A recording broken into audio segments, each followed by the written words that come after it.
Hello everybody. We are back just over a year later with my 2015 Volvo S60 that we replaced the start-stop battery on. Now, if you go back and watch that video, you'll see that I didn't replace it with a factory expensive battery. This was not the primary battery, the big sucker that most of us are familiar with. This was a small little start-stop battery about this big and about this tall that is actually smaller than what is in my lawnmower. um, they're they're just little augmentation batteries, so that when your start-stop is doing its thing, when the car turns off at a stop, this battery is what provides power to the rest of your system, so that when your start battery goes to start the car back up, you know how normally, like if you get in the car, turn the key on, all your radio and everything will turn on, and you turn the key and you notice everything goes off. This, one of the jobs that this does is help prevent that from happening. It runs all the components of the car so that the starter can pull the juice from the primary battery, and it helps keep the primary battery conditioned and all that stuff. They kind of help each other out. The factory batteries on these things are horribly expensive. This tiny little battery was well over $100 though. So I had decided, let's see if there's an alternative out there. So I started looking up small batteries and found out there was a bunch of what are called power sport batteries that have the same size physically, the same types of post attachments, the same cold cranking amp ratings, same amp hour ratings and everything, or sometimes better. So I thought, and they were a whole lot cheaper, so I thought, why can't I use one of those? Let's give it a try and find out if it works or not. And here we are a year later. I'll post up a picture of the battery that I got. The one I ended up getting was called the Mighty Max. It's a brand, model TX12-BS. It's a 10 amp hour, 180 cold cranking amp power sport battery. Back then, I paid $31.79 for this battery.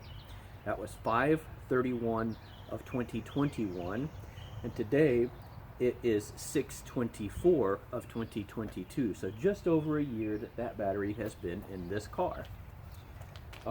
Current price on it is still pretty cheap. It's only $34.99, and when the price of gas and beef and everything else is up tremendously, to have the battery price come up basically like $3 in all that time, that's not bad. I'm good with that. I would pay $35 for a battery versus $100 and something for a battery any day, as long as it works. So, did this work? Yeah, it works perfectly. My start-stop works exactly like it's supposed to. If I, like if I'm going to pick my daughter up from work and I shut the car off and I'm sitting there listening to the radio, and let me listen to the radio as long as I want to, pretty much, without, telling me there's a low battery condition or something like the old one did. It works beautifully. So if any of you are considering the possibility of buying something like that Mighty Max battery to replace this one, I'd say for the price, go ahead, give it a try, because it seems to be working fantastically. I can't complain, that's for sure.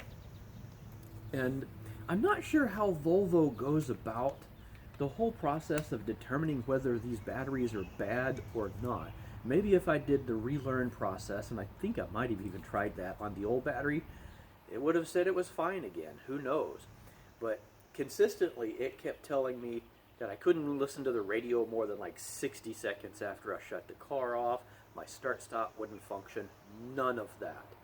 So I had to replace the battery.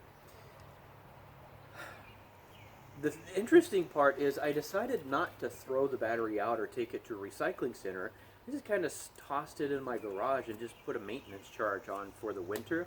And I'm glad I did, because the cold Michigan winter here killed my lawnmower battery. which is just a simple, it's a bigger one. It's, about this wide, about this tall, about half the size of a car battery, maybe a little bit less. But a replacement one of those was going to be like 45 or 50 bucks. And I decided the first couple of times I mowed, well, maybe it just needs a charge. So I used my little Power Sport battery, or my old Volvo battery, to jumpstart my lawnmower, and it worked perfectly. Well, that battery didn't charge up, so it never would start the lawnmower, so I had to take it out, and I thought, you know what, it is smaller than my lawnmower battery, but I wonder, the terminals will fit perfectly. If I put this in and wedged a couple of pieces of wood in there to kind of make it the right size so it would stay in the battery tray properly, can I use it? And I'm using it. I'm still using it. It starts my lawnmower, just busts right off like that, like it's probably better than the old one. So I'm not real sure what Volvo does to determine that the battery was bad in the first place. But you're going to have that happen eventually, and you're going to have to deal with it. And these inexpensive Mighty Max batteries seem to do a great job as a replacement for that expensive Volvo branded battery. So that's all there is to this. Just a quick update. Did the dang battery work like it was supposed to, and is it still working? And yes, Volvo, if it gets too hot or too cold, does not like to run your start-stop, I guess, until the interior of the car warms up enough or cools down enough so that it's going to stay that way for a few minutes at a stop. So on really hot or really cold days, your start-stop doesn't seem to work properly, unless you've been driving it a good long time to, get the car up to the temperature it wants to be. But otherwise, and the old battery would have done that, or a Volvo branded battery would have done that too, but otherwise this thing works beautifully. Can't complain at all. There we have it. You can indeed use a cheap Mighty Max battery as a replacement start-stop battery in a Volvo. Who would have thought?